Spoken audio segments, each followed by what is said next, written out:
VidaCast, um espaço para respirar, refletir e se conectar com o que importa. Olá, sejam todos bem-vindos ao VidaCast, um espaço onde desacelerar é essencial e cada conversa é um convite para você nutrir o corpo, a mente e a alma. Eu sou Jana Blanco, instrutora de yoga, mãe e apaixonada por inspirar uma vida mais consciente. Aqui nós vamos abordar temas como yoga, meditação, maternidade real e reflexões sobre como viver uma vida com mais propósito. Então eu quero aproveitar e pedir para você curtir e principalmente compartilhar com quem você acha que pode gostar dos conteúdos que nós vamos abordar por aqui. E o episódio de hoje é sobre o livro Walden.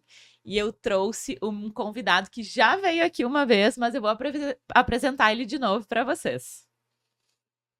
Hoje eu tenho a honra de receber esse convidado pela segunda vez no VidaCast, cuja trajetória une ciência, espiritualidade e o desejo genuíno de transformar vidas. Ele é doutor em administração e especialista em psicologia positiva, com uma profunda dedicação ao desenvolvimento humano. Instrutor de meditação em empresas, grupos e mentorias individuais, ele criou um método prático que integra inteligência espiritual, atenção plena e reprogramação mental, ajudando a reduzir a ansiedade e a despertar um novo olhar para a vida. Como professor universitário na área de gestão de pessoas, ele transita entre o racional e o sensível, mostrando que o equilíbrio é o caminho para uma existência mais plena. Seja bem-vindo mais uma vez, Cláudio Sena Vensky. Grato pelo convite. Mais uma vez, sempre uma alegria estar aqui com você, já. Então, o episódio de hoje é sobre o livro Walden. Eu quero começar lendo a sinopse desse livro. A autobiografia de Henry Thoreau, Walden, é a manifestação dos ideais de um dos maiores críticos da civilização industrial na história. Publicada em 1854, a obra passa por temas não superados até hoje pelo homem contemporâneo, como o direito à liberdade e o respeito à natureza. E tudo começa com um instigante experimento social. Em 1854, buscando apartar-se de uma sociedade cada vez mais complexa, Thoreau retira-se para a propriedade de um amigo às margens do lago Walden. Na pequena cabana na floresta, adapta suas habitações e constrói seus móveis, planta os alimentos que consome e os prepara, faz descobertas espirituais. Por meio de uma vida simples e autossuficiente, cria sua utopia. Ainda que seja uma crítica à vida urbana do século XIX, Walden ainda é capaz de suscitar importantes reflexões sobre o nosso modo de vida. Em mais de um século de existência, tornou-se uma referência para movimentos libertários, ecologistas e todos os que buscam uma vida mais harmônica. E aí, Cláudio, eu quero que tu conte pra gente como é que é a tua relação com esse livro, para as pessoas entenderem por que eu te convidei para fazer esse episódio. Que bom. Eu sempre fui um apaixonado assim, pela obra do Thoreau, sempre, né, toda a caminhada dele. E quando eu estava fazendo um estágio doutoral na região de Boston, eu conversando com uma amiga minha, né, ela falou, pô, tu gosta tanto do Thoreau, tu já foi lá visitar a cabana dele? Eu disse, não, mas é tão longe. Não é muito longe, pega o tal trem, né? E aí eu fui lá para visitar, né, a cabana, a réplica da cabana, na realidade, que foi construída depois, tem um local onde era a cabana original. E lá, né, me deparei, né, com o que foi, né, aquela vida, né, que o Thoreau quis experimentar lá. Então, a minha relação, né, com o Thoreau é mais antiga, mas com o Walden tem em torno de 10 anos, né, que eu estive presente. Depois eu fui uma segunda vez. Eu fui em 2013, depois em 2019 eu fui uma segunda vez. E aí, dessa vez eu já fiz uma prática de meditação lá, com sinos de cristal de quartzo, que eu tenho também, né? Não foi um momento mais de aprofundamento. Mas a relação foi essa de procurar entender lá naquele local quem é esse homem que há mais de um século trouxe questões para nós que, como a sinopse fala, ainda não foram entendidas. Não vou dizer nem resolvidas, Jana. Não foram entendidas. Porque para resolver a gente precisa entender. Não foram entendidas. Então, o que ele traz nesse livro ainda não é entendido ainda hoje pela nossa sociedade. E às vezes até é entendido partes, né? Ou de uma forma até às vezes ou preconceituosa ou de uma forma muito limitada do que foi a obra e do que é essa experiência social que o Thoreau fez, né, nas bordas do Lago Walden, na cidade de Concord, nos Estados Unidos. Então a gente vai falar sobre o contexto histórico desse livro e eu quero que tu fale pra gente um pouquinho, Cláudio, quem foi o Henry Thoreau. Henry Thoreau, ele era de uma família rica, de empresários que produziam diversos materiais, produziam lápis e outros produtos lá, e ele era um gestor. Ele era um gestor da empresa. Então ele era assim, aquele papel lá, né, de gestão lá, e os pais deles confiavam muito, porque ele era muito metódico, pessoa extremamente metódica, extremamente responsável por aquilo que ele fazia na empresa. Só que, paralelo a isso, ele tinha um grande questionamento sobre como os Estados Unidos estavam se expandindo. Por duas questões. Uma questão era a escravização e outra a questão da expansão territorial com as guerras na região do México. E ele era muito contra isso. E ele pensava assim, bom, como é que eu faço para não ser alguém que está apoiando isso? Conivente com isso. Ele disse, bom, de onde é que vem esse dinheiro que o governo americano faz todos esses movimentos aí? Vem dos impostos. Então, vou parar de pagar impostos. Então, ele tomou uma decisão por uma decisão assim, não, eu não quero contribuir com isso. Então, essa visão, assim, uma visão, né, para um americano, que a gente sempre pensa, uma visão existencialista e uma visão transcendentalista, que ele traz, era pouco comum.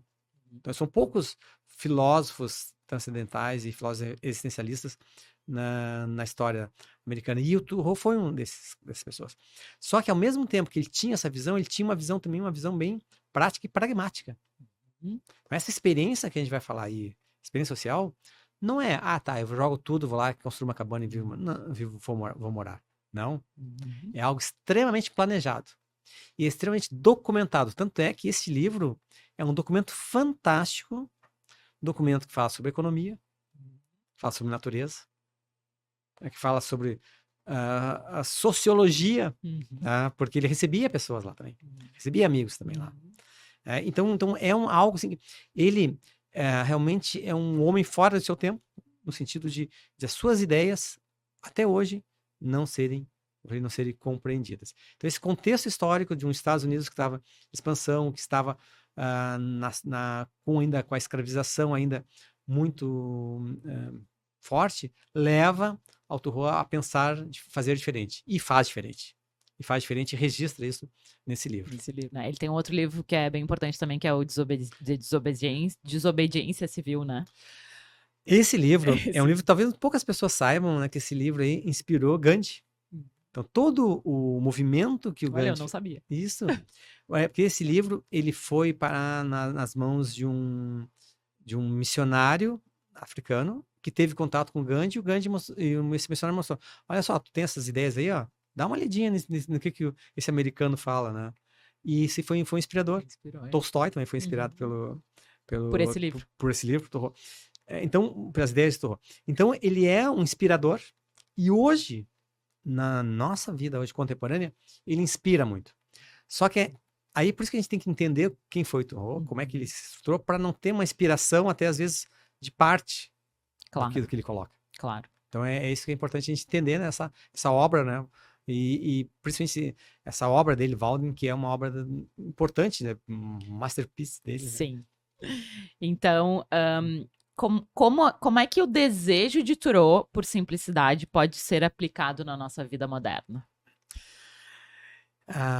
Ele tem aquela frase tradicional que diz que foi para o bosque encontrar, né, o que era essencial na sua vida e se defrontar com isso, para viver esse essencial, para não ter que, quando morrer, perceber que não tinha vivido. É uma frase fantástica, né? E até a tradução dela é uma tradução um pouco difícil porque é do inglês mais arcaico, né? Mas a essência é essa. Ele quis ir para o bosque para quê? Para se defrontar com o essencial da vida. Então, quando ele coloca isso, nós, na nossa vida cotidiana aqui, para pensar, o que é essencial para nós hoje? O que é essencial para nós? Um pouco antes a gente estava falando nos bastidores aqui, como é essencial para nós encontrarmos as pessoas frente a frente, conversar com as pessoas amadas, queridas e trocar informação. Isso é essencial para mim, é essencial para você, tanto é que nós estamos aqui. Então são coisas essenciais que muitas vezes não necessitam de uma estrutura econômica. Não, é o contato com as pessoas, para mim, é essencial. Então, Turro traz esse essencial e o simplificar a nossa vida. Inclusive, a camiseta que eu trouxe do Simplify, né, traz isso. Então, esse ensinamento hoje dele, de que a gente vai colocando muitos penduricalhos na nossa vida. Muitas coisas que não são essenciais. E vamos nos levando a vidas que não são essenciais. O dinheiro é essencial? Mas para quê? Para gerar isso que é essencial para nós, né? Então, muitas vezes, a gente se apega a um certo estilo de vida que a gente tem que manter um esforço sobre-humano para manter aquele estilo de vida, e a gente vai ver, bom, esse estilo de vida, o que realmente é essencial? A gente vai tirando as coisas, opa, sim, tem muitas coisas aqui que não são. Então, o Turro traz isso. Então, traz essa ideia do simplificar, de ir ali na parte básica mesmo. Sim. Sim. E por que o Walden, né, esse livro especificamente que a gente está falando hoje, ele ainda é relevante nos dias de hoje em um mundo que vive tão acelerado?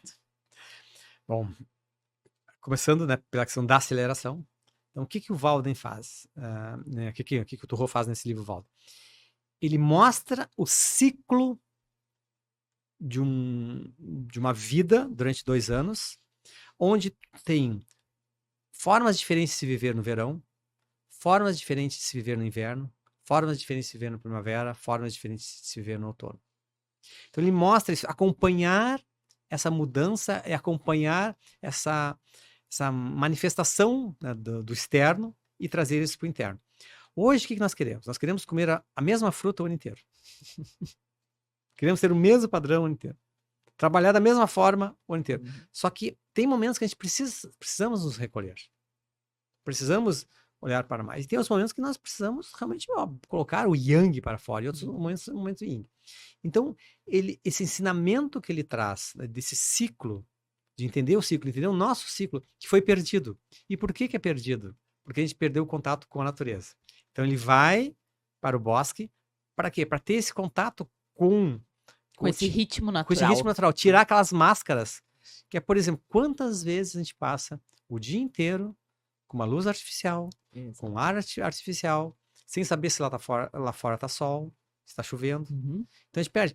Quantas vezes a gente leva para a cama o celular que imita a luz do dia, e a gente olha aquilo ali, nosso olho acha que é dia ainda.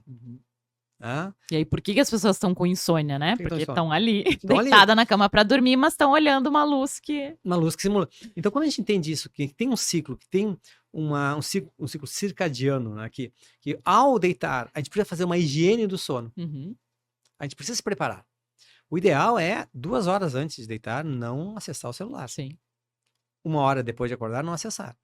Só que a gente não faz isso. Sim.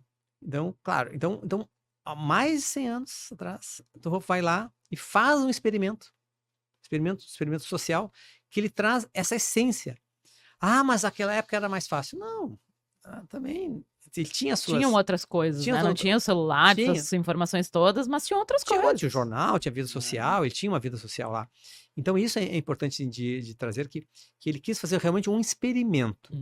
Ele quis mostrar para a sociedade o que era, e ele queria fazer um experimento com ele mesmo, de ele entender o essencial da vida, se deparar com esse essencial da vida, que muita gente foge. E a gente foge por meio dos anestésicos que nós temos aí na vida. Mundanos. Aí temos as drogas, álcool, a distração, o próprio WhatsApp lá, que são anestésicos. Então a gente não quer olhar o essencial da vida. Então a gente fica onde? A gente fica no supérfluo. E esse supérfluo vai fazendo o quê? Vai deteriorando o nosso cérebro. Claro. Depois eu quero até falar agora, né? Pode falar. Fala agora. Nesse livro, ele tem uma expressão que chama brain rot, que seria apodrecimento cerebral. E ele diz assim, olha só, 1854, ele diz assim, os ingleses estão desenvolvendo tecnologias para evitar o apodrecimento das batatas. E o que está se fazendo para evitar o apodrecimento do cérebro? E agora, em 2024, né? 2024, no ano passado, o Oxford o dicionário de Oxford, o que ele colocou? Colocou o tema, a palavra do ano, brain rot. Apodrecimento. Palavra do ano. Uma palavra de mais de 100 anos, né? De 1854. Então, o que acontece? Então, esse apodrecimento cerebral que já existia naquela época.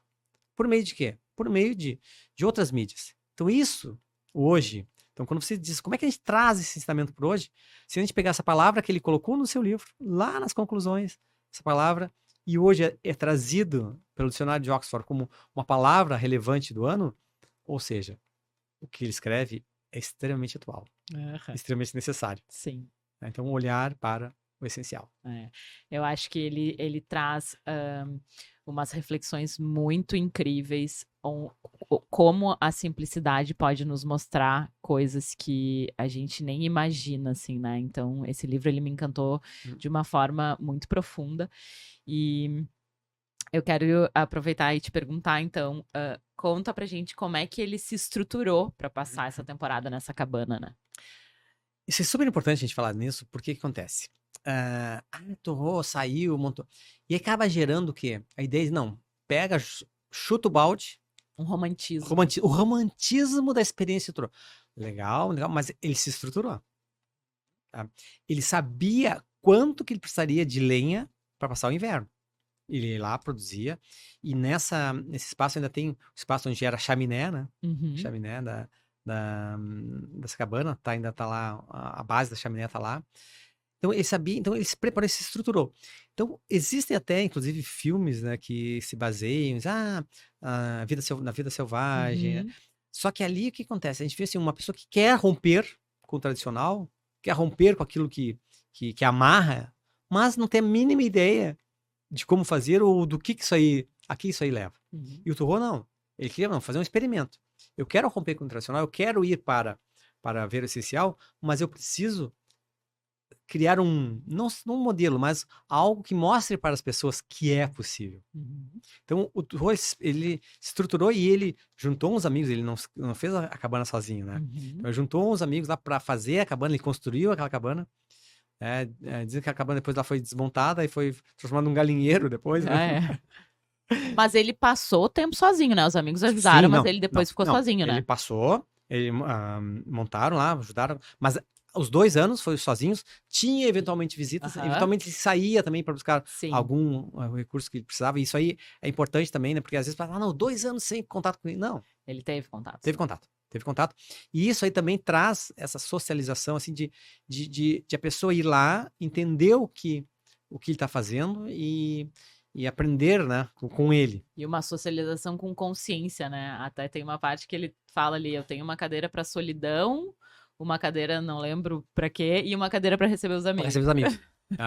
Então, dá uma cadeira para manter sozinho. Então, ele tem essa cadeira para receber os amigos. E ele não quer, eu quero me isolar de tudo. E é isso que também que é o ensinamento que esse livro traz. Não é um isolamento completo. Porque, Jana, é muito comum, assim, né, quando, por exemplo, uma pessoa faz um retiro na Índia. Fui para um ashram na Índia. Que maravilha, eu quero viver a minha vida toda nesse retiro. Bom, para quem? Para ela? Ela vai resolver o problema dela, né? Vai lá. Mas o que o Thoreau traz não é isso. Ele traz assim, eu quero fazer essa experiência, mas eu quero mostrar essa experiência. Eu quero levar essa experiência. Então, por exemplo, se a gente vai para a Índia, faz essa experiência, né? O ideal, agora, como é que a gente transforma essa experiência, traz aqui para esse mundo muvucado, né? Exato.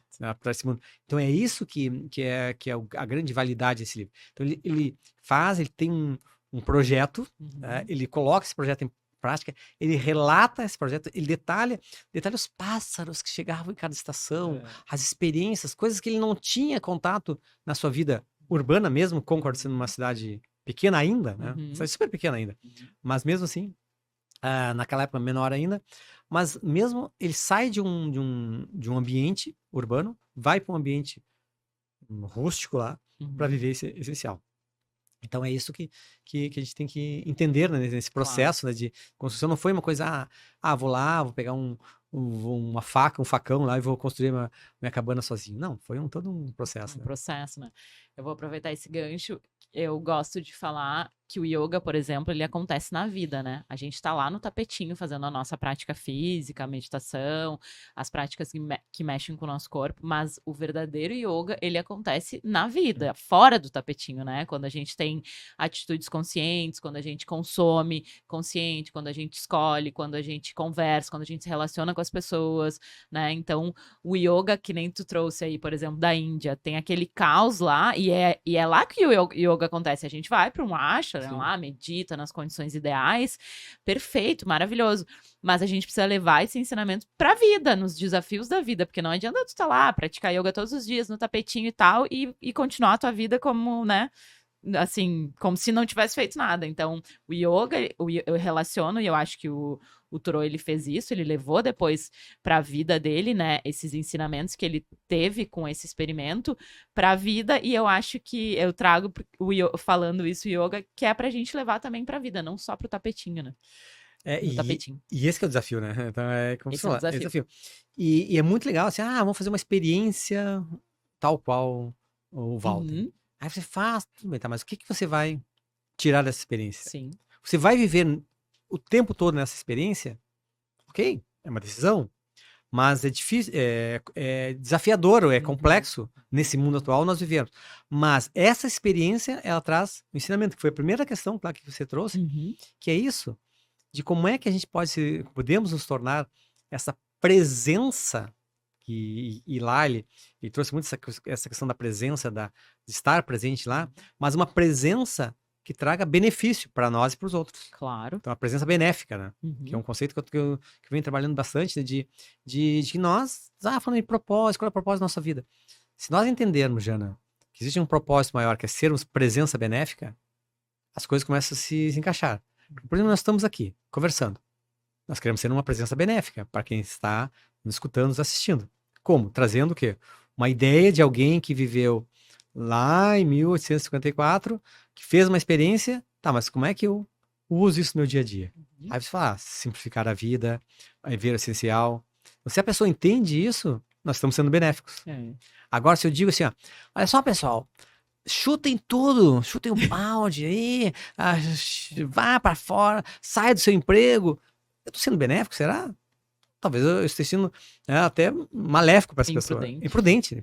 Não, eu tô dizendo assim, que é uma experiência que ele fez, estruturada, que é uma experiência que, se você não está gostando do seu trabalho, você tem que sair, mas pense, né?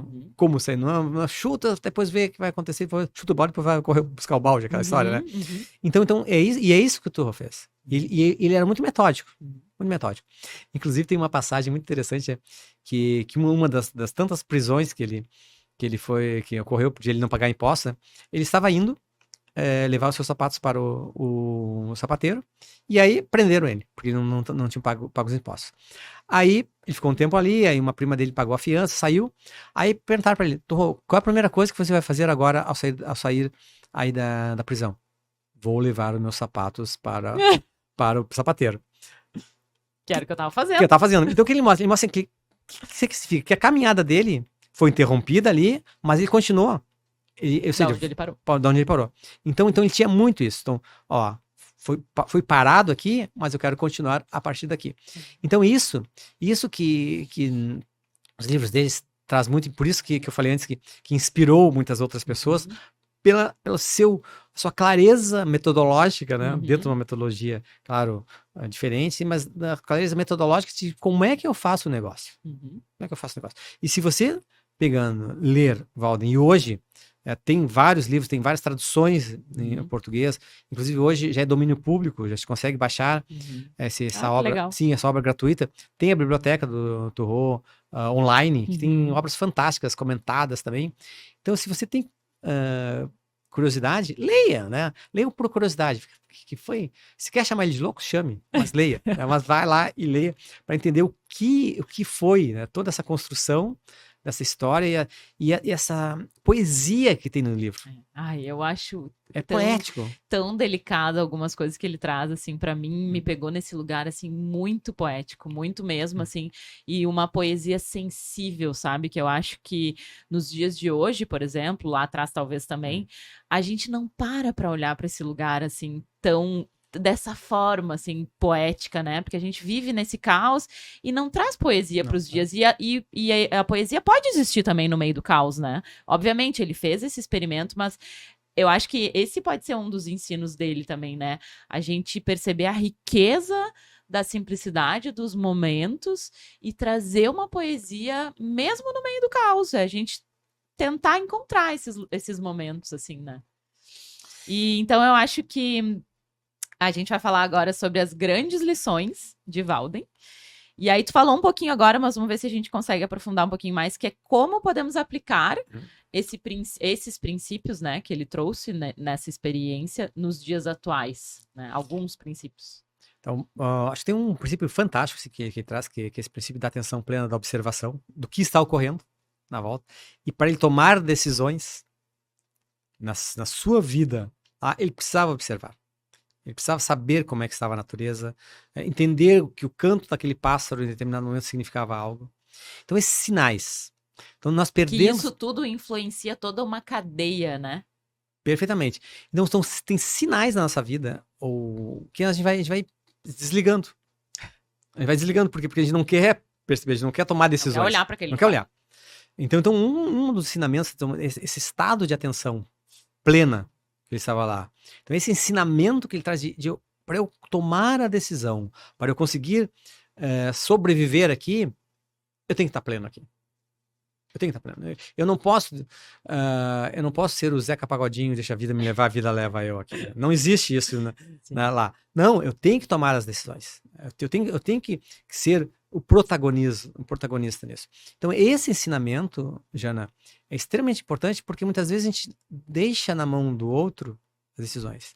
E até, às vezes, de um outro, até de uma figura até mesmo transcendente, né? Diz, um mestre, um guru ou responsabilidade, ou um deus, ou uma figura claro, maior que a gente não, e a gente começa a não assumir as nossas responsabilidades, colocar, né?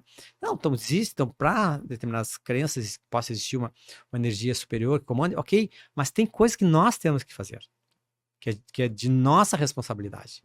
Então não dá para terceirizar tudo para esses seres ou para deuses, né? Dentro de uma visão bem pragmática que ele traz, né? Então ele traz isso. Então ele traz essa visão que é a visão transcendentalista, a visão existencialista que traz que assim, não, eu tenho que impacto, mas eu tenho a meu papel, a minha responsabilidade. Então hoje existe muito mais essa fuga das nossas responsabilidades. E até eu comentei assim de anestésicos, né, que nós vamos usando aí na nossa vida, para quê? Para fugir desse essencial, para fugir de olhar esse essencial. Então esse é o primeiro ensinamento. O primeiro ensinamento fantástico que traz. Outro ensinamento, que é da poesia, que é da poesis, que é a criação. Poesia, a origem vem do poesia, então autopoesia, autocriação, que as coisas vão se criando e vão se renovando, e às vezes a gente perde essa noção dos ciclos, do que nasce, do que cresce, do que se desenvolve. Então, ele traz de forma poética, ele traz a poesia de forma poética, né? E então, entender essa poesia da nossa vida. O que está hoje emergindo na nossa vida? E o que nós temos que deixar ir? Deixar ir, né? Desapegar. Então, o desapego. Ele fez um movimento muito grande de desapego. Ele teve que se desapegar de muitas coisas, inclusive, né? Ele era um homem muito sociável. Então, ele teve que se desapegar disso. Então, muitas vezes a gente se apega a coisas que já não servem mais para nós. Então, e aí, só que vão ser os fardos que a gente vai carregando, colocando na mochila, e daqui a pouco a gente não consegue carregar. E ele se desapegou disso, ele foi para o bosque viver o essencial, se defrontar com o que era essencial da vida, ele chama sugar o tutano da vida lá, para perceber o que é vida. O que é vida? E para que não tenha que descobrir que não viveu, né, quando chegar a sua morte. Então, talvez esse ensinamento assim, desse essencial, de o que é o essencial para fazer nós nos renovarmos a cada dia. O que renova você? O que me renova? Sim. Então a gente perde essa noção. Então quando a gente olha para a natureza, a gente vê a flor desabrochando, se renovando, e a gente vê que no inverno, e o inverno da região é um inverno muito rígido. Então quando você vê aquele campo, aquela área, aquele bosque coberto de neve, as árvores sem nada, sem uma folha, mas a essência tá lá. É. A essência tá lá. Ela tá recolhida ali, né? Mas a essência tá. Aquelas folhas que ela largou, que ela se desapegou, serve agora de quê? De humus, de adubo, para nesse momento que ela tá ali recolhida, alimentá-la para chegar à primavera e florescer. Então, esse ciclo, claro, e estando em contato direto com a natureza, é muito mais fácil de perceber. E nós, como a gente vive num país tropical, numa região subtropical, muitas vezes a gente perde a noção exata desse ciclo mais profundo. Uhum. A gente não tem aqui um período que a gente tem um período extremamente frio de neve que as árvores todas, né, uma grande maioria, fica lá só na sua essência, só na sua base. A maioria daqui são árvores perenes, né? Então, mesmo no inverno, a gente olha e a gente vê o verde. Uhum. Naquela região lá, não. Chega o inverno, é o branco, é a árvore na sua essência. Então, isso traz um ensinamento. Então, um ensinamento de olhar os ciclos, aprender com os ciclos, aprender que em muitos momentos a gente vai ter que largar a folha, que essa folha vai para o solo, que vai ser alimento, humus, para aquele momento que eu estou recolhido, eu me abastecer daquilo ali e ficar esperando o momento de florescer novamente. E saber que esse florescer também é um tempo que depois vou largar aquelas folhas. E a gente quer viver sempre num ciclo único, muitas vezes, né? Desapegar, eu acho que tu trouxe esse conceito, essa lição dele, por exemplo. Para mim, essa foi uma das lições que o yoga me trouxe. Desapegar de excessos, e não só excessos físicos, né? Que aqui nesse livro ele fala muito desse desapego, que ele foi lá, né, na cabana, pra floresta e tal. Mas de excessos mentais também, né? Excessos que a gente vai colocando como imposições para que a gente tenha uma vida mais equilibrada, mais plena, enfim, e vai esquecendo de viver na presença, né? Então, vou aproveitar esse gancho e vou falar para vocês que a gente tem um episódio aqui com o Cláudio que a gente falou sobre meditação. Então, se você quiser assistir, volta uns episódios lá atrás que tá lá. Exatamente, a gente fala bastante sobre meditação, a gente fala sobre técnicas de meditação, diferentes tipos de meditação. Olhem lá, voltem lá no episódio sobre meditação, atenção plena, que vai ter as ferramentas lá para isso que a gente está falando aqui, ó, atenção plena, conecta-se, né, Jana? É muito legal assim de temas que vão se conectando, que a gente, mas o que tem a ver Torro com atenção plena? Total. Tudo. E aí, então, conexão com a natureza, né? Eu acho que essa foi uma outra grande lição desse livro, do Walden. A importância de restabelecer o nosso vínculo com o mundo natural para expandir mente e espírito. Tu acredita, Cláudio, que práticas como meditação ao ar livre podem criar essa ponte de reconexão com a natureza? Eu sou um apaixonado, né, pela natureza. A natureza me abastece muito. Então, eu preciso, de tempos em tempos, ter esse contato com a natureza. Então, eu falo assim, para mim, sim, e para grande parte das pessoas, sim. Porque a natureza, ela te traz uma visão e aspectos nossos que são aspectos ancestrais que estão muito vivos em nós. Então, quando a gente vai, como eu falei assim, quando a gente vai para um ambiente que é fechado, um ambiente artificial, a gente acabamos nos desconectando desses ciclos, dessa coisa, por exemplo, uma luz branca. Uma luz branca, ela lembra o quê? O dia. Uma luz amarela, uma luz vermelha, lembra o quê? A fogueira, o fogo, à noite. Então, se eu tenho muita luz branca no meu quarto, eu não consigo dormir. Então, se eu tenho uma luz amarela, eu consigo. Então esse simular a natureza. Então, quando você vai para a natureza, você tem esse contato maior. Então, você rapidamente, o seu cérebro se ajusta àquilo ali que é mais... que é mais normal, né, para nossa evolução. Não deveria, né? Tipo assim, já deveria ser algo, porque a gente que foi deixando, né? Sim. Assim, nessa evolução da humanidade, das coisas todas, a gente foi deixando esse ancestral que tu está falando, que na verdade é a nossa essência, tá para viver nessa loucura. E aí, quando a gente volta para esse contato com a natureza, tá ali dentro da gente já. E aí, por isso que a gente se sente tão bem. Todo mundo se sente bem. Porque é o lugar natural. E então porque é pouco tempo na linha da evolução humana, que a gente pode chamar de evolução, né? Na linha da história humana, esse período que a gente está em ambiente como este aqui é muito curto. É muito curto, é curtíssimo. Então tem aquela linha de tempo, em 24 horas, qual seria os últimos segundos, né? Tipo, segundos que aconteceu a Revolução Industrial e a urbanização. Então, o nosso DNA, a nossa estrutura cerebral, ela é muito ainda ligada precisa desses estímulos. Então, quando a gente vai para a natureza, a gente consegue entrar num estado meditativo. E outra coisa, por exemplo, você vai para a praia, né? Por que a praia, especificamente a praia, ela traz um estado mental de relaxamento maior?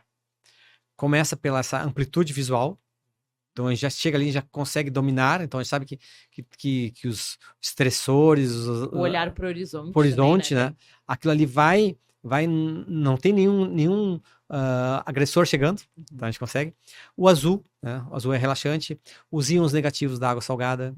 O barulho do mar. Então, tudo isso são elementos que trazem. Então, você pergunta, pô, ir para a natureza facilita. Mas facilita, e para mim é o quê? É um abastecimento. Eu vou para a natureza, me abasteço, e aí eu uso isso aonde? Aqui. Claro. Então, acho que a gente tem que ter essa noção, assim, de que bom, né? Que quando a gente consegue viver, né? E você tem essa bênção, assim, de viver um contato com a natureza maior, tudo. Mas se nós precisamos estar na cidade, se nós precisamos estar aqui, ok, mas de tempos em tempos, faça esse abastecimento. Sim. Você precisa. Faça. E até assim, fisiologicamente, né, quando a gente coloca o pé no chão, a gente descarrega. O famoso grounding, né? Grounding. É comprovado já. É comprovado. Por quê? Porque, por exemplo, esses calçados sintéticos, tapetes sintéticos, asfalto, vai carregando eletricamente, né? E o atrito ali vai carregando. Então a gente fica com o corpo carregado eletricamente, então, que às vezes a gente toca e leva um choque, né? Uma fagulha, quando vai tirar uma roupa de lã, por exemplo.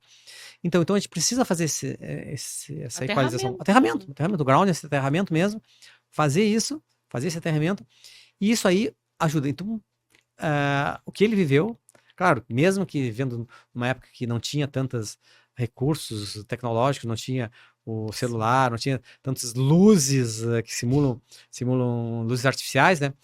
É importante. Então, é importante a gente olhar à noite, é importante olhar as estrelas. Não é algo só, né? Dizer assim, poético. Não, é fisiológico. Quando a gente olha a lua, quando a gente olha o sol, quando a gente vai para a noite, conecta-se com as estrelas ali, a gente está informando para o nosso cérebro, que é de noite, aqui já dá para relaxar. Agora, se a gente fica ali, fica no celular ali até a hora de dormir. Está bombardeando nosso cérebro com uma informação. E aí faz o quê? Toma remédio para dormir. E depois do dia toma remédio para acordar. Enche de café. Claro, porque o que acontece? A gente sai do nosso ciclo. Que é isso, as pessoas elas estão realmente muito desreguladas, né? Fica nesse jogo, assim, de preciso trabalhar muito, preciso estar o tempo inteiro ali, e esquece de buscar essas regulações, eu acho, sabe? Agora vai fazer quase 4 anos que eu me mudei, para Santa Catarina, para um lugar menor, para um lugar com muita natureza, sim. E eu vinha sentindo muita necessidade. Eu morava aqui em Porto Alegre, a gente está gravando esse programa em Porto Alegre, e eu me lembro que na época que a gente estava cogitando se mudar para lá, eu conversei com o meu marido, falei para ele assim, a gente morava num apartamento aqui. Eu falei para ele, eu tô precisando descer, eu tô precisando ficar na terra, assim, eu tô me sentindo muito ar, muito alta, assim, eu quero descer. Se a gente não for se mudar daqui, eu preciso ir morar numa casa, porque, tipo, tô precisando desse contato, sabe? E aí a gente teve a oportunidade de ir pra lá, e, meu Deus, assim, a minha vida, ela tem um outro significado hoje, eu acho que, óbvio, as pessoas, que nem tu tá falando, as pessoas não precisam se mudar. Se a pessoa sente que isso é legal, que isso melhora muito a qualidade de vida da pessoa, eu aconselho que se mude. Eu super acho que, assim, traz uma qualidade de vida pra gente. Eu tenho uma qualidade de vida lá indiscutível. Eu chego aqui em Porto Alegre e eu percebo o quanto a minha vida mudou. E o quanto eu venho pra cá agora com outro olhar, sabe? Não só da cidade, mas das pessoas. De como as pessoas estão agindo, de como elas estão levando o dia a dia delas no trânsito. É uma coisa muito louca. Eu fico, gente, pelo amor de Deus, tipo, calma, sabe? Ninguém vai, né, morrer, enfim, óbvio, às vezes tem alguma coisa que tu tem que sair correndo, mas é uma coisa, é um olhar que eu consegui construir agora nesses 4 anos, assim, bem específico, e nossa, pra mim me fez muito bem. Jana, e assim, e hoje os estudos avançaram muito com relação assim, ao como o ambiente modela você. Claro. Como o ambiente modela você. Então, tem vários fatores, mas o ambiente, e hoje, por exemplo, estudos que se chamam de epigenética, né? Uhum. Que é, por exemplo, nós temos a nossa genética, nós temos elementos internos, mas tem elementos externos que modelam ou até acionam alguns genes que nós temos. Então, por exemplo, a questão do barulho, da poluição, da vida, é óbvio que isso aí vai impactar fisicamente, fisiologicamente, mas vai impactar também emocionalmente. Uhum. Então, a forma como nós reagimos. Uhum. Então, vivemos, por exemplo, sempre sob uma situação que a gente acha que vai ser atacado. Então, o que acontece? Então, nós preparamos nosso cérebro, e aí é um mecanismo de defesa, vai gerar o cortisol para o nosso Claro. corpo. Para quê? Para dilatar a pupila, aumentar o fluxo respiratório, aumentar a glicose no sangue, aumentar a Sim. tensão muscular. Para quê? Para eu estar pronto para luta e fuga. Sim. E aí a gente vai descarregar isso aí onde? No trânsito, nas relações. Então tem isso aí. Claro que podemos viver na cidade de uma forma diferente? Podemos, né? Não estou dizendo que só, né, Exato, claro. o ambiente traz, não. Mas a pergunta foi, facilita? Facilita. Facilita muito a gente a trazer isso e facilita até essa educação nossa cerebral. Uhum. Então nós sairmos e fazer um retiro. Por que o retiro é tão importante, né? Exatamente. Eu promovo atividade de meditação, tudo, aqui em Porto Alegre, mas quando nós fazemos um retiro, aqueles 2, 3 dias que a gente fica lá, equivale às vezes a um semestre. Com certeza. Por quê? Porque a gente vai É um recarregar recarregar muito potente, e né? a gente dá um espaço para aquele tempo. Porque muitas vezes eu faço um workshop aqui em Porto Alegre, faço um grupo de meditação, a pessoa sai dali, vai pegar o trânsito, ou já veio do trânsito. Uhum. Então tem um tempo ali de descompressão. Claro. Aí quando você está num retiro, você consegue fazer todo esse movimento de encaixar uma prática com a outra, dar esse tempo, Uhum. esses espaços de tempo, né? Uhum. Que inclusive no outro podcast nós falamos sobre, você falou sobre isso, né? Sobre esse espaço, sobre o silêncio, o papel do silêncio, né? Então são pontos importantes que a gente precisa trabalhar aí, e isso vai modelando na nossa mente. E até trazendo, falando sobre o tempo, né? A prática de yoga restaurativo, que é uma prática que eu sou especializada em compartilhar, ela dura 1 hora, mas ela já tem alguns estudos que comprovam que ela equivale a quase 8 horas de sono. Uhum. Porque a pessoa tá ali, né, num ajuste consciente, obviamente, com uma condução, numa postura adequada, e ela tá num descanso consciente, né? E o descanso consciente, ele promove inúmeras coisas no nosso organismo que a gente não sabe, mas a mais incrível delas é a regeneração celular, que acontece quando a gente tá dormindo. Sim. Só que muitas pessoas, quando estão dormindo, elas não descansam. Elas estão dormindo um sono ali agitado, um sono, enfim, porque ficou ali no celular, porque teve uma rotina muito estressante e não consegue achar esse lugar de descanso real. E aí o yoga restaurativo a gente consegue encontrar esse lugar e acontecem essas regenerações celulares. Então, por isso que eu tô apaixonada por essa prática. E você falou muito do sono, né? As pessoas, eu durmo 8 horas, mas qual é a qualidade do sono? Exato. Aí você vai fazer um mapeamento do sono, aí vê que teve apneia, vê que desses 8 horas você não teve sono REM, não que teve é o, sono, né? Exatamente. Então é isso que é importante entender. E por que esse sono é ruim? Porque o dia foi ruim, né? Sim. Então é um ciclo. Sim. Então você não faz uma higiene do sono, você não se prepara para dormir, aí depois você acorda e já vai direto para fazer as atividades, aí você não faz aquela preparação para o dia também, aí tem um dia ruim, e aí entra um ciclo vicioso. Sim. Então é importante a higiene do sono, Sim. é importante a higiene do acordar, Sim. né, o ritual do acordar, ficar um tempinho, mas eu já me acordo no horário. Um pouco antes, então, programa uns minutos antes, né? Mas eu vou dormir menos, mas aí isso aí vai melhorar. Com certeza. É um investimento, aquele tempo Ou é um investimento. dorme mais cedo também. É um investimento que você vai ter o retorno no dia seguinte, ou 2, 3 dias. Mas é importante você começar. Então esse ciclo, isso tudo são ensinamentos paralelos que o livro traz, né? Porque ele até fala ali 1 hora no livro sobre a luz, né? Uhum. Que é isso que tu falou. Sim. Ele não tinha luz lá, né? Sim, não. E aí ele se regulava, trazia essa regulação do sistema, do circadiano. Isso, por conta dessa luz. Então, isso é um super ensinamento dele, né? E aí eu acho, vamos falar brevemente sobre como que ele se alimentava. Então, ele tinha... ele não era, só acho que ele era totalmente vegetariano, não, ele pescava, então, Caçava, né? Pescava. Aí as pessoas assim, mas viver naturalmente é só comer comida natural. Mas ele estava adaptado à sua região. Então ele tinha que ter um ritual, né, de alimentação. Ele tinha que, inclusive, escolher Uhum. o que fazer e quando ele comia determinadas comidas, o que ele ia fazer. Ele sabia que determinadas comidas não traziam tanta energia, outras traziam, né? Mas então, assim, então ele tinha um lago extremamente, que hoje ainda é um lago que está preservado. A região está preservada ali. Ah, que Então, lindo. esse espaço onde ele plantava, esse espaço onde ele caçava, esse espaço onde ele buscava o seu alimento, e eventualmente, né, ele compensava, né, com alimentos externos, né, Uhum. mas era bem. Tinha muito questão das batatas, né? Uhum. As batatas E os feijões também ele feijões, plantou, né? feijões, batatas, que eram alimentos que ele conseguia ter um controle maior, né, Claro. da produção. Então, esses alimentos, por exemplo, a batata mesmo, que é um alimento que sob a terra, né? Uhum. E isso, hoje, a gente consegue ainda visitar esse espaço graças a uma fundação que comprou aquele terreno. Porque aquele que terreno lindo. esteve ameaçado de se transformar num grande condomínio, uns anos atrás, Imagina. e uma fundação Amigos do Turro fizeram uma campanha mundial e conseguiram coletar o recurso para comprar aquele terreno e transformar num parque, numa reserva. Que bom. Então hoje você vai lá, você consegue caminhar no mato, consegue nadar no lago, né, dependendo da época que você vai, né? Então é essa questão assim. E aí, de novo, é aquela ideia de como é que você faz uma experiência que você tem o controle. Porque eu trouxe bem no início ali da nossa fala esse filme que é Na Vida Selvagem, né? Uhum. In the Eu adoro Wild, esse filme. The Wild, fantástico, né? É. Mas ali o que mostra? diferente. É diferente, porque diz, é um filme que se baseou no Turro, se baseou no Valdo, em parte. Sim.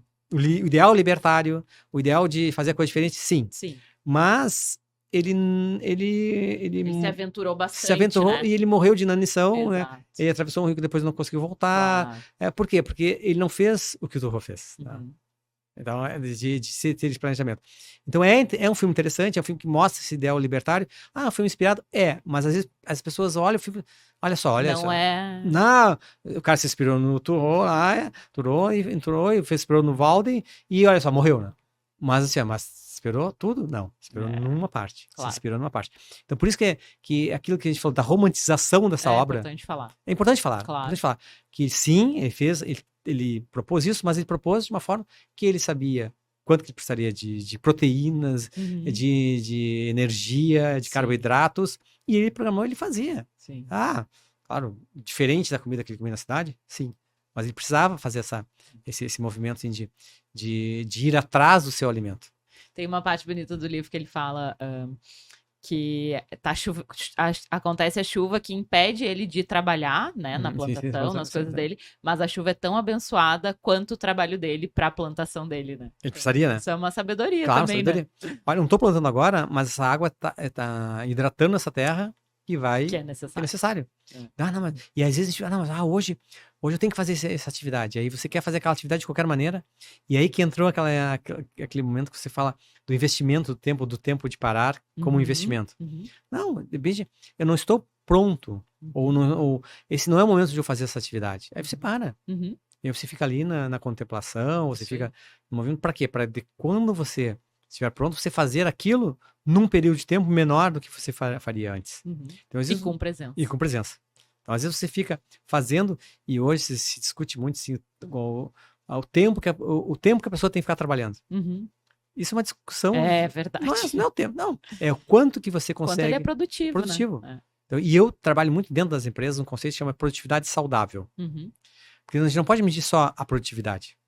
É o quanto que isso é saudável para a empresa. Claro. Porque às vezes você está em busca da produtividade, o que você faz?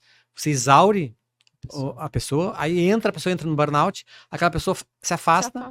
E aquele custo, que é um custo escondido, né, de recolocação, o custo médico, muitas vezes você não coloca na sua planilha de custos. Sim. Você coloca só, quanto que essa pessoa está produzindo, quanto que ela pode produzir, mas o quanto que o afastamento dela vai gerar de custo. Sim. Então, quando você olha sobre esse ponto de vista e você cria esse conceito da produtividade saudável, você vê, por exemplo, ele estar lá olhando a chuva faz parte dessa produtividade Claro. saudável. Por quê? Porque ele tá se recarregando também. E tá E entendendo tá deixando a natureza fazer o trabalho por si só. que é necessário. É. Então é necessário aquilo. Então ele não é, só ele necessário para que as coisas Sim. aconteçam. Ele precisa entender o meio. Sim. E aí, então, eu quero trazer aqui uns termos do Thoreau que ele traz nesse livro, que pra gente comentar, que eu gosto muito. Ele fala sobre deficiência de sons domésticos, porque ele não tinha, né, nem liquidificador, essas facilidades, assim. Então, eu gosto muito desse tema, assim, né? Porque acontece, muita gente, de novo aquela questão que eu falei antes de nós ficarmos anestesiados, né? Sim. Anestesiados. De tanta informação, com Informação. tantas coisas que o ser humano vai, assim, buscando até para ter seu conforto, né? Tu vai se anestesiando de algumas coisas. Então a gente vai criando um conjunto de uma paisagem sonora Uhum, para nos separar, né? uhum. Que nos separa do que é os sons, os sons normais. Então, por exemplo, quantas vezes a gente está num espaço com ar-condicionado ligado, Uhum, ou com outro som ligado, e a uhum, gente só percebe esse som quando desliga. uhum. Olha só, É. a gente estava tão envolto, aquilo estava fazendo tanta parte ali. Então, Uhum. quando você tira, né, você começa a perceber, começa a sentir, né, os sons essenciais, ou começa a perceber algo diferente, né? Sim, Que aquela anestesia não estava deixando. sim. Outro termo que eu quero trazer, até vou ler o trechinho que fala sobre flechas invisíveis. O ar está cheio de setas invisíveis. Fora do seu próprio caminho, todos os outros são fatais. Continue no seu, portanto. Né? Isso é muito assim, ó, de novo, voltando assim, ele era muito pragmático, objetivo, né? Então o que acontece? Ó? A gente está caminhando, só que tem esses. Ao sair do caminho, a gente vai ser alvejado por algo. Claro. A gente vai ser, até essa flecha do celular, né? Uhum. Essa flecha da rede social, né? Uhum. Que é algo assim, que a gente tá ali, a gente vai, só vou dar uma navegadinha. A gente Se perdeu. se perdeu. Quando viu, ficou uma hora. Ficou uma hora mesmo tendo os controles aí que a gente coloca ali, né? Sim. Então essa coisa assim, de coisas que nós não vemos, mas que nos afetam Sim. de tal forma, né, que muitas vezes nos abatem, né? Isso aí. Então essa pessoa e começar a entender isso, o que existe aí que nós não estamos vendo que pode nos impactar, né? E mais um termo que ele fala num trecho do livro, tripulação de pensamentos. Eu achei esse termo fantástico, porque eu acho que a gente carrega realmente uma tripulação dentro da nossa mente, né? E quando a gente consegue ter a presença que a gente falou no nosso outro programa, a gente consegue dar uma esvaziada nessa tripulação, assim, deixar o que é essencial, e se a gente consegue tirar tudo, perfeito, né, em alguos momentos. Então eu gosto muito desse termo que ele traz. Eu até no outro podcast eu falei, até só que quiser vá também ver esse conceito que eu falei, do pensamento que a gente fica ali horas e horas por dia com esses pensamentos parasitas. Então, essa tripulação de pensamentos, eu chamo de pensamentos parasitas, que estão lá sugando a nossa energia e não estão gerando algo necessário. Então, a gente precisa liberar isso, né? Sim. E é um exercício. Primeiro, de ter a consciência, de olhar lá para a tripulação, qual é o tamanho da tripulação aí, né? Quais são as pessoas da tripulação que realmente tá remando ali, ou os outros estão só... Tá pesando no avião lá. Tá pesando no avião, né? Pesando no barco lá, e não estão gerando. Então é esse movimento, assim, de nós olharmos e deixar ir, né? Claro. E desapegar, né? Exatamente. Não, mas eu gosto tanto desse aqui, né? Então eu vou aproveitar isso que tu falou de desapegar, e a gente tá indo pro final do episódio já. E eu queria trazer uns trechos comentados, eu vou trazer, não vou conseguir trazer todos que eu tinha separado, mas vou trazer um que casa muito com isso, que ele fala: um homem só é rico na medida do número de coisas das quais ele pode se permitir abrir mão. Que coisa sábia. Essa talvez seja um dos ensinamentos mais importantes, mais profundos e mais complexos de colocar em prática. Sim. Mais complexo de se entender e de se colocar em prática. Porque a gente vive numa sociedade do acúmulo do ter. Consumismo também. E assim, tem vários estudos de antropólogos brasileiros que mostram como é que a sociedade brasileira foi formada, e essa questão da ostentação nossa para mostrar uma situação social. Inclusive, né, se fala assim por exemplo, no americano diz, eu ganho X mil dólares por ano. Ele não tem problema de falar. Aqui no Brasil a gente tem. E como é que a gente mostra isso? É por meio da ostentação, do ter. Então o que ele traz é assim, não é isso que vai mostrar, é as coisas que você consegue se desapegar. Eu vou trazer aqui, uma outra reflexão que casa com essa, que é: eu era rico, se não em dinheiro, mas em horas de sol e dias de verão. Tão lindo, né? Porque aí eu acho que o que é riqueza para cada pessoa hoje em dia, né? Sim. E isso me lembra muito. Em determinada época eu produzi uns vibracionais. Eu me lembro. Uns vibracionais, né? E o laboratório que fazia pra mim lá, tinha um responsável do laboratório lá, que a gente conversava muito, e aí ele dizia assim, do sono, falando do sono das pessoas que não dormem, pessoas que trabalham demais. E aí ele dizia assim, que quando uma pessoa chegava pra ele assim, olha só, eu comprei uma Ferrari. Aí ele dizia assim, e eu dormi 8 horas. Perfeito! Então, o que é a riqueza? Para aquela pessoa, a ostentação para aquela pessoa era uma Ferrari. A ostentação para ele era dormir 8 horas. Perfeito. Então, claro, né? Então cada um vai ostentar de uma forma, mas ele traz muito isso, assim, de que bens que nós não percebemos e que são essenciais, que muitas vezes a gente troca, né? Então ele traz essa aí tem outra que eu separei aqui, que é: a maioria dos luxos e muito dos chamados confortos da vida não apenas não são indispensáveis, como são, com efeito, obstáculos à elevação da humanidade. Né? Eu acho que muitas coisas desnecessárias a gente consome. Eu me incluo nisso em algumas vezes. Obviamente, tenho buscado mais consciência, mas muitas coisas a gente compra e consome desnecessariamente, né? Que aquilo ali não vai, às vezes até nos impede de alcançar algumas coisas por conta dos excessos. E depois o quanto que... porque muitas vezes a gente não faz esse tempo, esse cálculo de quantas horas da nossa vida nós dedicamos para ter aquilo ali. A gente não faz esse cálculo. Tem várias pessoas que fazem essa ideia assim, de olhar, transformar aquele produto em horas da sua vida. Quanto que você precisa dedicar, ou quanto você precisará dedicar, né, para manter esse bem. Então, claro, são visões. Então, ele traz isso. É complexo, é difícil, mas assim, ele traz de forma filosófica, para a gente refletir. Então, para refletir em cima disso, você vai mudar? Eu vou mudar? Possivelmente não completamente. Mas a partir do momento que a gente tem essa reflexão, aí a gente começa a ter o poder, né, de decisão. Claro. Se agora a gente não sabe, a gente não consegue decidir. Claro. E eu vou trazer um outro trecho para a gente comentar, que fala assim: acredito que todo homem que tentou sinceramente preservar suas faculdades mais elevadas ou poéticas nas melhores condições sentiu-se particularmente inclinado a se abster do consumo de carne ou do excesso de alimento de qualquer tipo. Eu acho que aqui, não defendendo a dieta vegetariana, eu sou vegetariana faz muitos anos, mas trazendo a consciência alimentar. Eu falo muito sobre isso, eu já fiz o primeiro episódio, inclusive, do VidaCast, foi com a Mari, que a gente falou sobre escolhas conscientes na alimentação. Eu acho que as pessoas, muitas vezes, elas não olham para o que elas estão comendo, elas simplesmente comem, param, às vezes, ali no almoço correndo. Até tem uma parte do livro que ele fala, o encontro do meio-dia ali é um atropelo, enfim. Porque às vezes é isso, a pessoa não para com presença para olhar, para escolher aquilo que ela está se alimentando com consciência, né?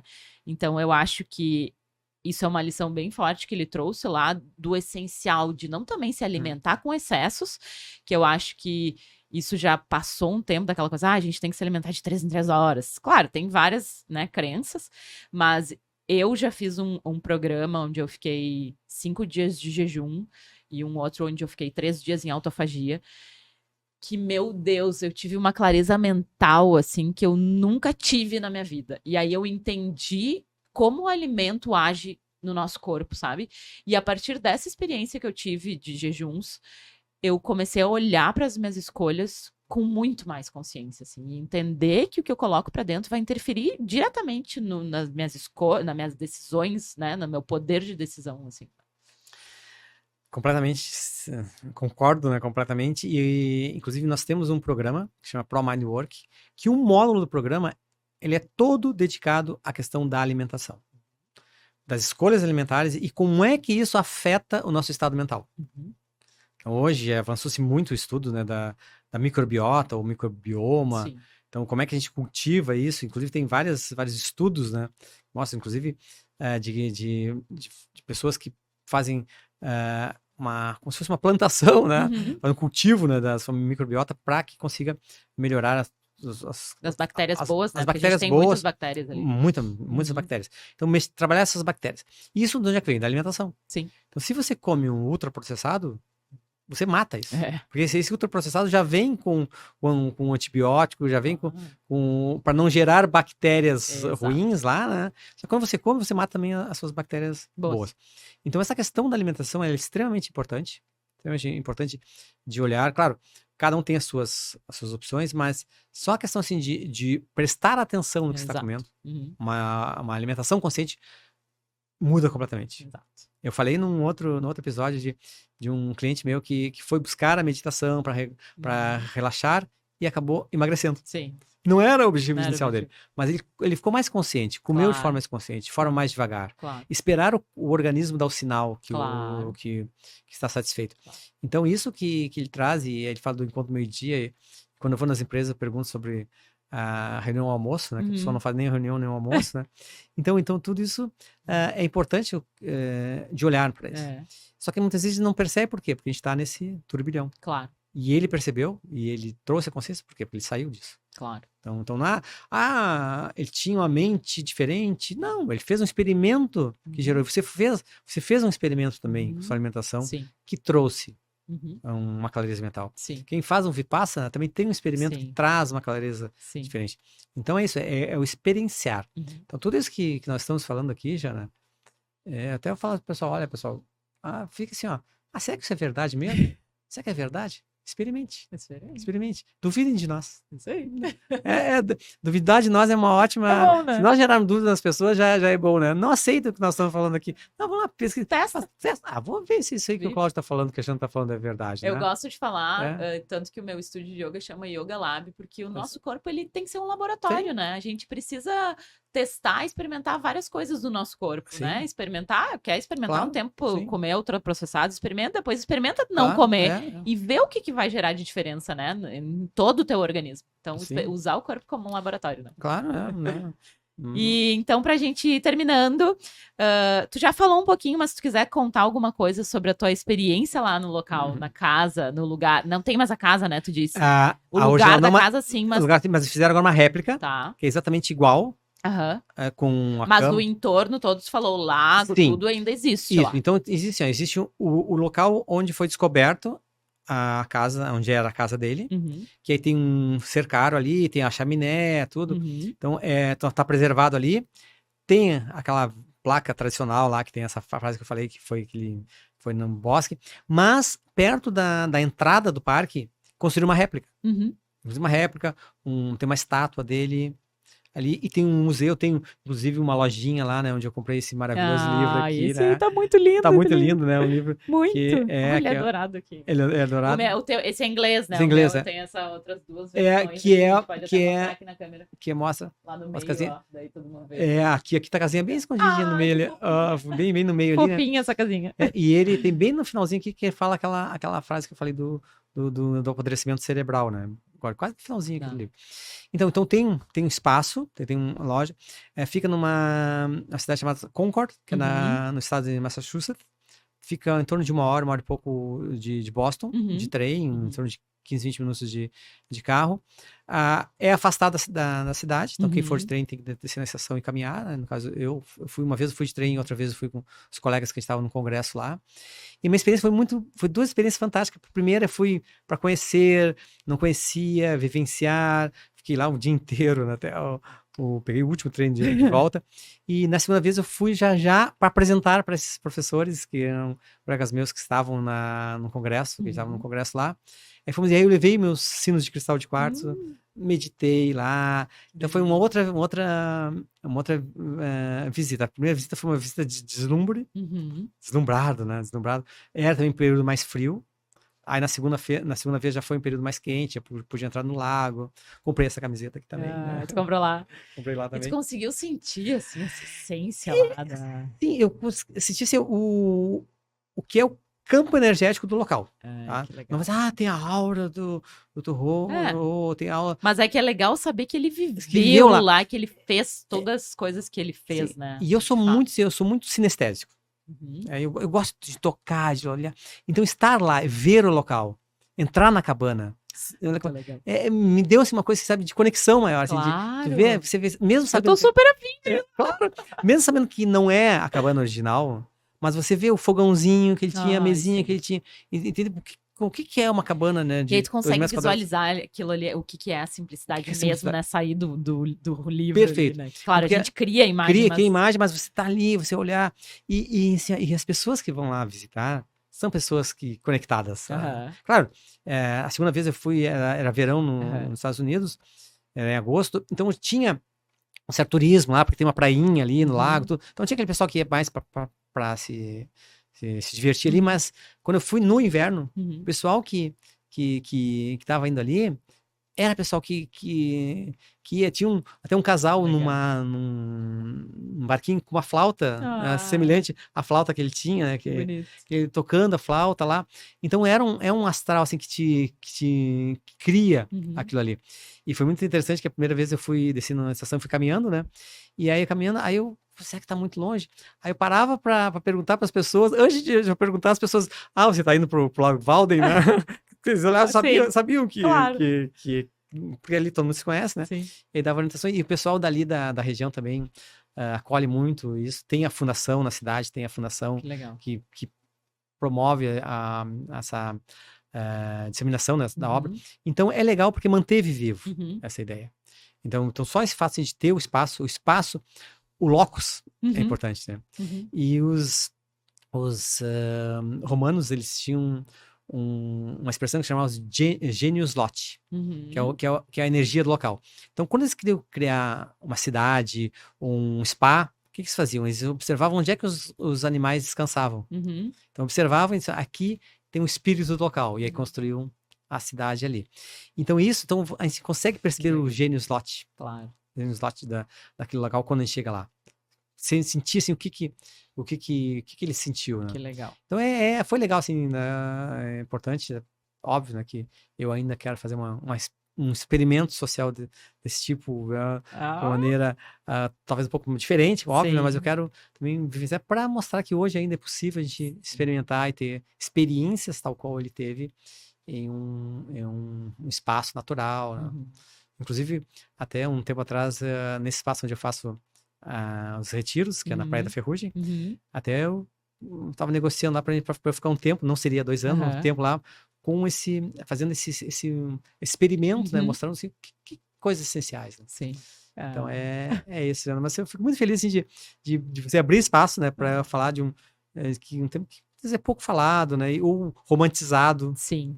Então você não é para olhar inclusive os aspectos práticos, o ensinamento prático que estão nesses livros. Legal. Se você olhar com esse olhar crítico, olhar de bom ensinamento prático, ver se os cálculos que ele fazia lá, tem né? umas tabelinhas umas no início, né?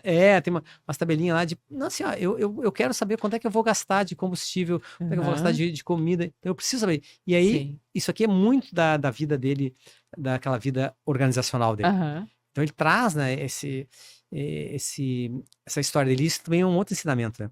Tipo, ele não se aparta da sua história. Claro. Não, ele traz o seu ensinamento, traz o seu conhecimento para usar esse conhecimento em algo diferente aqui, em algo que não é fabricar lápis na empresa dele lá. Claro, claro. E eu quero trazer, assim, para a gente finalizar aqui. Finalizar não, a gente ainda tem o último quadro.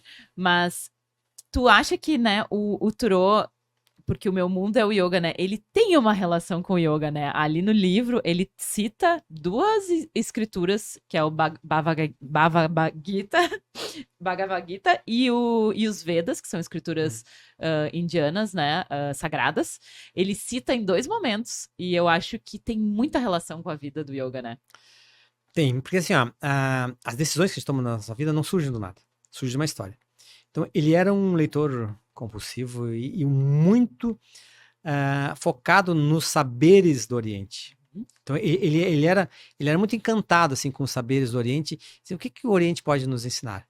Então, quando ele traz, né, essa experiência, é uma experiência de yoga. Com certeza. É uma experiência de yoga. É uma experiência de conhecer o seu corpo. De conhecer a ti mesmo. Conhecer né? a si mesmo. Então, isso que você sempre fala do yoga. Então, embora ele não precise explicitar, isso aqui é yoga, isso aqui é um asana. E é muito legal, eu gosto, porque isso é trazer uma visão da vida de yoga de uma outra maneira. De outra maneira. Ele não precisa falar de yoga, ele não precisa falar de asanas para ter yoga aqui. É verdade. Então eu acredito sim. Tem muito, né? Tem muito. nessa essência, nessa essência, na filosofia. E aí, quando a gente faz isso e olha, e você acha o yoga aqui, você pode achar o yoga em vários lugares da vida. Vários lugares da vida. Você pode achar o yoga, inclusive, numa rua movimentada de São Paulo, numa estação de trem, né, no metrô, né? Você pode encontrar o yoga ali. Então acho que esse é um outro ensinamento também que perpassa, e esse olhar sensível seu, você consegue perceber. Então, cada um vai ter um olhar e cada pessoa vai experienciar essa obra. E quando nós conversamos aqui, você tem uma visão, eu tenho outra.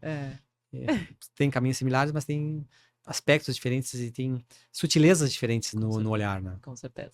Então, pra gente finalizar o quadro Recomendações da Alma, eu quero que tu compartilhe com a gente uma dica de filme, série ou documentário parecido com a história desse livro, Walden. Tem documentários específicos do Walden, que foram produzidos. Não assisti ainda. Tem.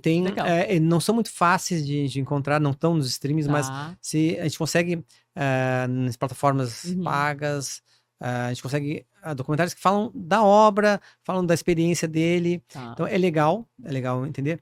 Tem outros filmes, né, como eu falei antes, do filme do Into the Wild, na natureza selvagem. Na natureza selvagem, que é algo assim, que traz a essência ali.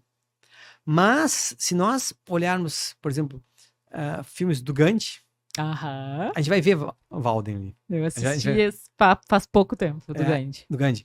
Então, ali o que a gente vê? A gente vê uma leitura do que o Thoreau trouxe, aplicada num movimento que gerou algo grandioso.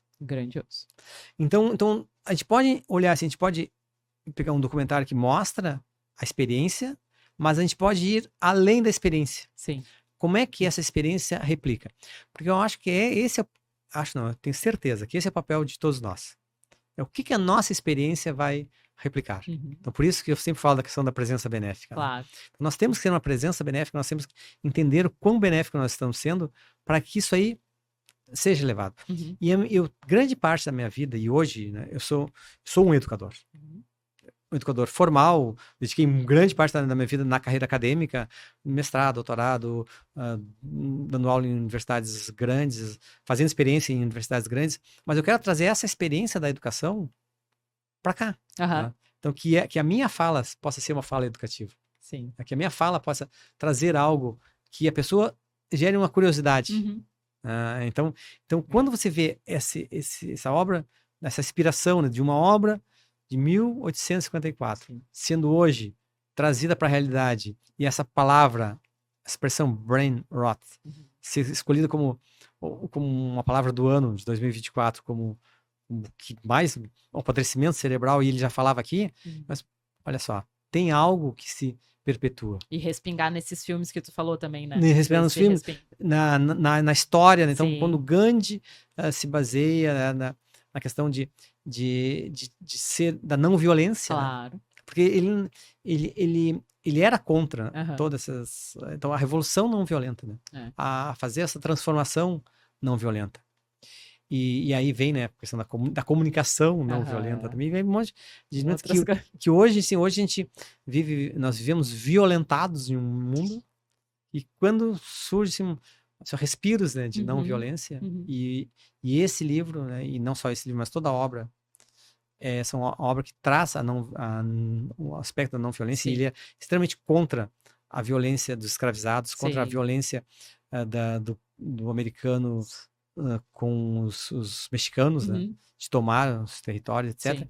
Então, quando ele traz isso, a gente pensa, olha, existem pessoas que já falavam, que estão falando, e nós aqui também, né? E que se Aham. puder ser uma sementinha, né? Sim, com certeza. Já acho que já cumprimos nosso papel de ser presença benéfica aqui nesse podcast e trazer algo que é nosso papel, que seu papel também é um papel de educação também, né? É verdade. Eu queria trazer como dica um filme, O Capitão Fantástico. Não sei se tu já assistiu, que ele é um pai que vai criar as crianças, as filhos na floresta, numa cabana na floresta, e ele ensina também, né, as crianças a caçar, ensina, traz muita filosofia também, ele faz os filhos lerem e tal, mas tem essa vida longe da sociedade, e a mãe das crianças, na verdade, ficou na cidade, na casa da família, porque ela estava tratando uma depressão profunda. Então, esse filme, ele pode ser, assim, trazer um pouco, assim, desse afastamento da sociedade, sabe? Então é muito legal, porque em um momento eles precisam ir para a cidade, e ele vai, são 4 filhos, eu acho. E o pai é bem, assim, rústicozão lá, mas ele leva os filhos, e daí vem esses impactos da sociedade. Tem uma parte muito boa, assim, que a menininha, uma das filhas, eles estão num lugar, sei lá, esperando alguma coisa, e daí a menininha fala, nossa, mas todo mundo aqui é gordo, né? Tipo assim, todo mundo com uma aparência maior e tal, porque, enfim, não se exercita tanto, não cuida da sua alimentação, e aí tem muitos momentos de como é que fala quando é diferente, né? Dessas Oposições oposições. de Exato. olhares, né? Então é bem legal esse filme, É, eu super indico. porque aí muda a percepção, né? É Então isso. isso que é interessante de ter essas experiências, elas têm que mudar a Quando nossa tu percepção. volta pro lugar, digamos, pra cidade, nesse Você volta caso a do outro. Capitão Fantástico, tu volta com um outro olhar. Eu mesma, agora eu moro lá, quando eu venho pra cá, eu venho com outro Claro, toda olhar vida. quando eu venho pra cá. Então, por exemplo, toda viagem que a gente faz, viagem turística, É, viagem de lazer, com certeza. tem que, de alguma forma, trazer uma coisa que mude. É isso Senão aí. é só jogar dinheiro, né? Tá, É, vai falar, comigo, tá, mas o que isso aí te trouxe assim, sim, de visão, assim, o que você viu ali que você pode, né, aplicar na sua vida, né? Ou não aplicar, né? sim, Então, tem coisas que você viaja, não, isso aqui eu não quero aplicar na sim, minha sim. vida. Então essa questão de percepção, né, de olhar o diferente. E hoje, Jana, a gente vive muito na, não só na oposição do diferente, mas Uhum, na negação do diferente. uhum, Então a gente não quer conviver com o diferente, claro. né? Não quer conviver. Então isso aí acaba diminuindo o nosso senso crítico também. Sim, sim. Então a gente foi levado, e não só no Brasil, mas mundialmente, tipo, a negar o diferente, Aham. a se A opor, ficar ali igual, né? ficar e não querer conviver com o É. diferente. Uhum. Então bloquear quem é diferente, né, Sim. nas redes sociais. Então isso acaba nos colocando numa bolha que não permite que a gente consiga ver outras coisas que não é aceitar, não é concordar, mas é apenas ver e saber entender por que aquela pessoa está pensando Sim. diferente. E aí, tu tem alguma dica de livro parecido com Walden pra indicar? Olha, assim, ó, eu indico, né, as pessoas assim, ó, ir na fonte. Tá. Tá? Hoje tem muitos livros que você mostra, por exemplo, livros que falam de atenção plena, de observação, Uhum. mas vamos entender o que ele trouxe. Tá. Então, eu sei que você tem dicas, assim, já conversamos, tem dicas de livros que falam, né? Mas eu quero estimular as pessoas, eu quero A estimular ler vocês esse. a ler esse livro. Ah, tá bom. Eu quero estimular ele. Não, mas eu vou Não, indicar o claro, meu. claro. Não, você indica o seu. Mas, assim, mas eu quero Não, estimular. mas eu... Porque Tá. o que acontece, ó? Ah, são vários. Tem livros que interpretam Claro. ordem, mas vamos entender. Depois vamos, né? Para Uhum. livros que interpretam, vamos para filmes que interpretam. Mas se vocês Primeiro pegarem. esse. Não precisa ler todo, né? Mas se você começar a ler, você vai ler todo. Você vai. Mas dá uma lidinha, se pega, né? Quem Uhum. não domina a língua inglesa, pega o texto em português, leia e tenta, como o Walden fala, absorver o tutano, né, Aham. do que esse livro traz. Ótimo. A essência desse livro. E aí, né, passamos para você. Eu vou indicar, então, É. que é um mestre que tu também adora, né? Do Thich Nhat Hanh, que é A Arte de Viver. Esse livro, ele traz umas reflexões muito bonitas e o jeito que ele traz é um livro bem simples, bem fácil de ler e, né, ele foi o grande precursor do Mindfulness. Então, eu indico esse livro. Eu vou terminar o nosso episódio falando uma reflexão dele, mas eu quero rapidamente que o Cláudio dê os contatos. Ele já participou de um episódio aqui, mas passa os teus contatos rapidinho. Perfeito. Então, pelas redes sociais, Cláudio Sena. No LinkedIn, Cláudio Sena Vensky.